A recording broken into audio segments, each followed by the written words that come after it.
Assalamualaikum warahmatullahi wabarakatuh. Nama saya Cindy Oktavia Sugiono Putri, NIM 1986206044. Saya di sini akan simulasi mengajar bahasa Indonesia untuk kelas 3, tema 3, subtema 1, pembelajaran kedua. Untuk memenuhi tugas UAS pengembangan pembelajaran bahasa Indonesia. Selamat menyaksikan. Assalamualaikum warahmatullahi wabarakatuh. Selamat pagi anak-anak. Bagaimana kabarnya hari ini? Baik semua ya. Sebelum pembelajaran dimulai, Ibu mau absen terlebih dahulu, agar Ibu tahu apakah anak-anak Ibu masuk semua atau tidak. Yang dipanggil namanya, tangannya diangkat ya. Anggita Mardiana, ya hadir. Ani Mufarida, Risma Ambarani, Sucianingsih, Nabila Kamalia. Alhamdulillah sehat semua ya. Murid-murid Ibu semua masuk, tidak ada yang sakit. Ibu harap supaya anak-anak agar selalu menjaga kesehatannya ya. Jangan sampai sakit. Dan jangan lupa minum obat vitamin untuk menjaga kekebalan tubuh kita. Sebelum pembelajaran dimulai, kita doa terlebih dahulu. Kita doa menurut agama dan keyakinan masing-masing. Berdoa dimulai.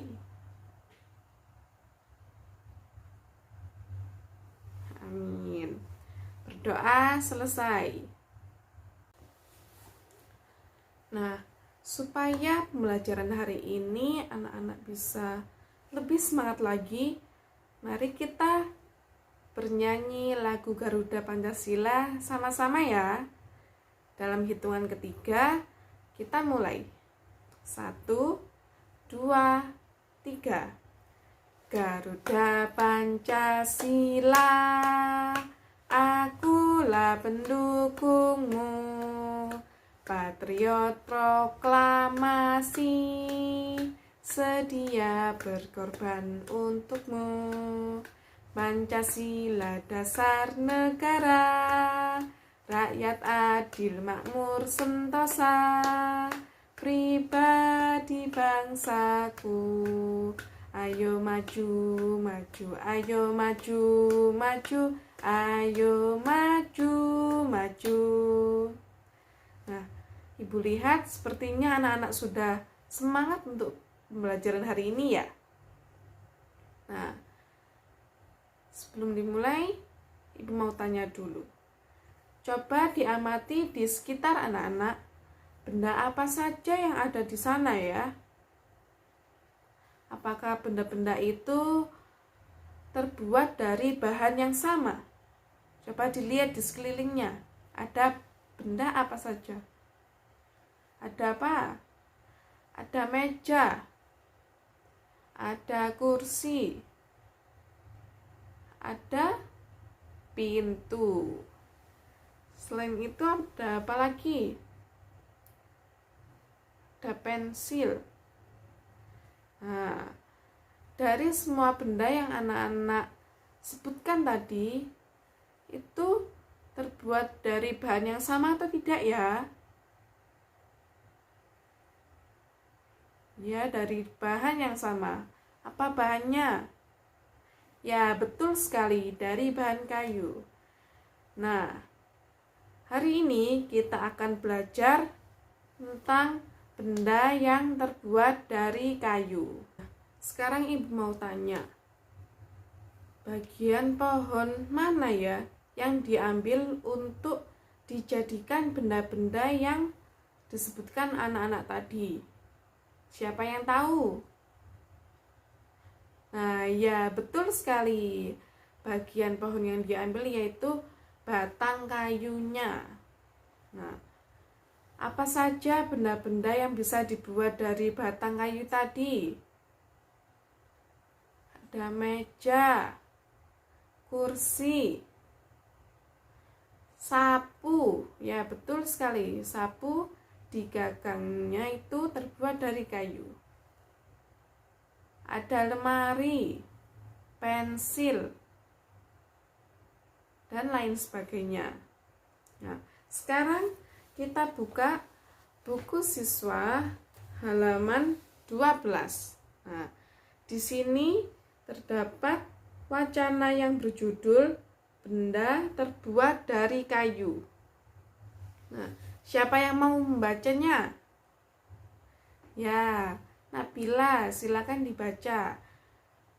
Untuk anak-anak, silakan disimak bacaan yang dibaca sama Mbak Nabila ya. Disimak sama-sama. Benda terbuat dari kayu. Sebutkan bahan untuk membuat pensil. Pensil terbuat dari kayu. Di sekitarmu banyak sekali benda yang terbuat dari kayu. Beberapa di antaranya adalah meja, kursi, dan lemari.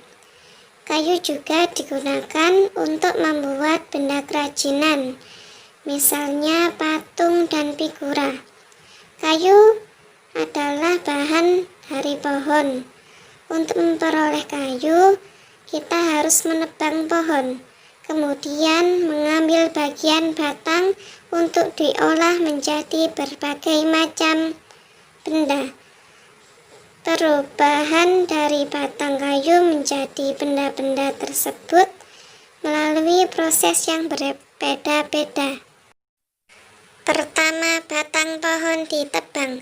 Batang pohon yang telah ditebang disebut kayu gelondongan atau log.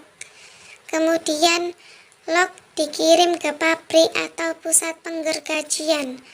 Pengiriman log menggunakan angkutan khusus, seperti truk melalui darat atau kapal melalui sungai.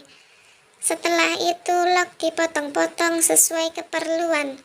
Untuk menghindari jamur dan serangga yang dapat menyerang kayu, maka kayu perlu dikeringkan. Caranya hanya dengan dijemur.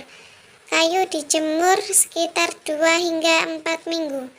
Setelah dijemur, kayu siap diolah sesuai keperluan. Kayu dapat dipilih menjadi bahan dasar benda. Mengapa? Karena kayu mempunyai banyak keunggulan. Keunggulan kayu adalah mudah dibentuk. Beberapa benda yang terbuat dari kayu jati dapat bertahan sampai puluhan bahkan ratusan tahun.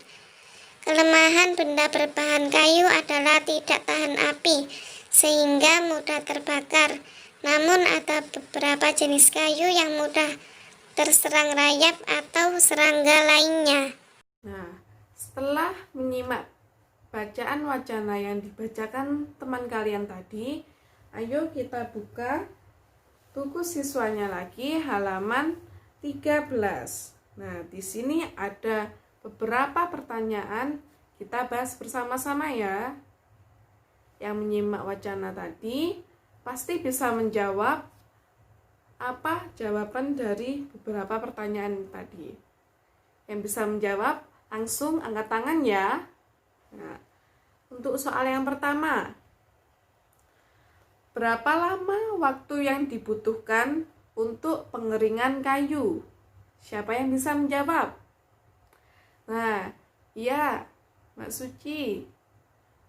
Apa jawabannya? Ya, betul sekali. Waktu yang dibutuhkan untuk pengeringan kayu sekitar 2 hingga 4 minggu. Nah, untuk soal yang kedua sekarang. Apa keunggulan benda yang terbuat dari kayu? Siapa yang bisa menjawab? Ya? Nah, betul sekali. Keunggulan benda yang terbuat dari kayu. Yang pertama, mudah dibentuk. Yang kedua, tahan lama atau dapat bertahan hingga puluhan bahkan ratusan tahun. Sekarang soal yang ketiga. Apa kelemahan benda yang terbuat dari kayu? Ya, betul sekali. Yang pertama kelemahannya yaitu tidak tahan api sehingga mudah terbakar. Untuk yang kedua kelemahannya yaitu mudah terserang rayap atau serangga lainnya. Untuk soal yang keempat, tuliskan atau bacakan contoh benda-benda yang terbuat dari kayu. Siapa yang tahu? Ya, Mbak Risma? Nah, ada pensil, rak buku, lemari, kursi, dan meja. Nah, tadi kan anak-anak sudah membaca wacana yang berjudul benda yang terbuat dari kayu. Sekarang coba anak-anak tulis kembali cara pengolahan kayu tadi. Bagaimana proses mengolahnya, mulai dari penebangan pohon sampai diolah di pabrik. Ditulis di buku siswa ya. Anak-anak sudah mengerjakan semua ya. Sekarang kita bahas bersama-sama. Nah, untuk proses yang pertama, apa yang dilakukan ya? Siapa yang bisa menjawab? Ya, betul sekali. Pohon-pohon itu ditebang. Nah, pohon yang ditebang itu biasa disebut gelondongan atau log. Untuk proses yang kedua, yaitu setelah pohon-pohon ditebang atau sudah terkumpulnya log akan dikirim ke pabrik atau bisa disebut dengan pusat penggergajian. Untuk proses yang ketiga, ya betul sekali. Setelah dikirim ke pusat penggergajian, log akan dipotong-potong sesuai dengan keperluan. Seperti dipotong-potong untuk keperluan pembuatan kursi, meja, pintu, lemari, dan lain sebagainya. Untuk proses yang terakhir, ya betul sekali, untuk menghindari jamur dan serangga yang dapat menyerang kayu, maka diperlukan untuk pengeringan. Pengeringan ini dilakukan agar kayu tidak diserang atau tidak dihinggapi jamur dan serangga. Sekarang kita bentuk kelompok ya. Ibu akan membagi kelas ini menjadi 3 kelompok. Karena ibu sudah membagi kelompoknya, sekarang kita buka buku siswa halaman 15 sampai 16. Nah, di sini terdapat bacaan mengenai apa yang terjadi di desa Siti. Nah, sekarang anak-anak baca terlebih dahulu cerita itu bersama kelompok masing-masing ya. Kalau sudah dibaca, lalu mencari jawaban untuk halaman 17.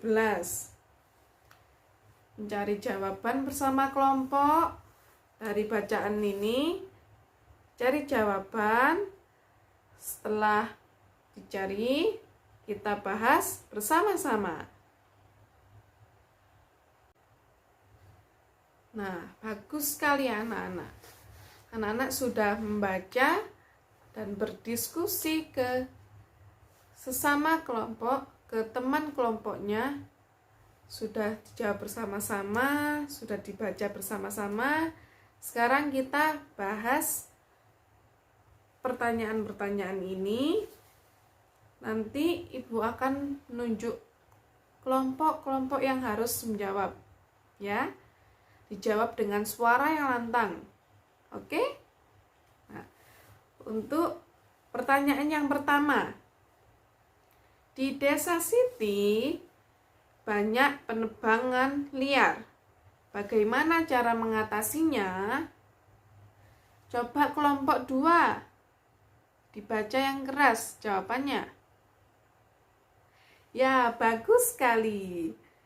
Jawabannya, cara mengatasi penebangan liar, yaitu pemerintah harus memberi sanksi yang tegas agar penebangan liar bisa terkurangi. Kalau mau menebang, harus menanam lagi pohonnya.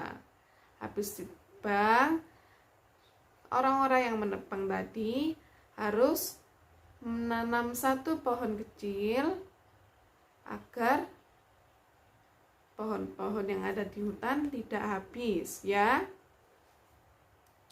Untuk soal yang kedua, apa yang terjadi jika penebangan liar tidak dihentikan atau dibiarkan saja? Apa yang terjadi? Coba kelompok 1. Ya, betul sekali.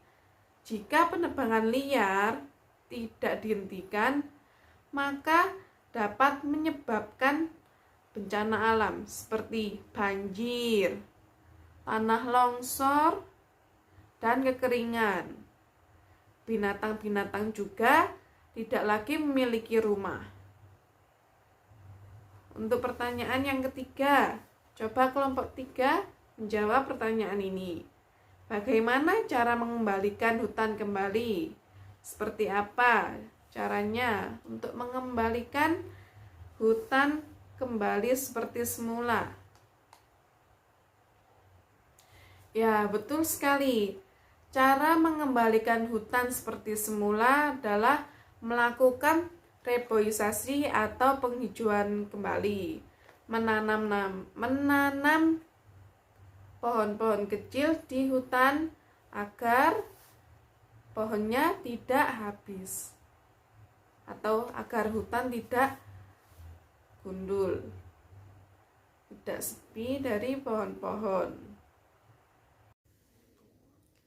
Nah, siapa yang bisa menyimpulkan wacana tadi? Ya, betul sekali anak-anak. Kesimpulan dari wacana tadi berarti kita tidak boleh sembarangan untuk menebang pohon, karena menebang pohon bisa merusak lingkungan alam sekitar kita, bisa menyebabkan banjir, tanah longsor, dan lain sebagainya.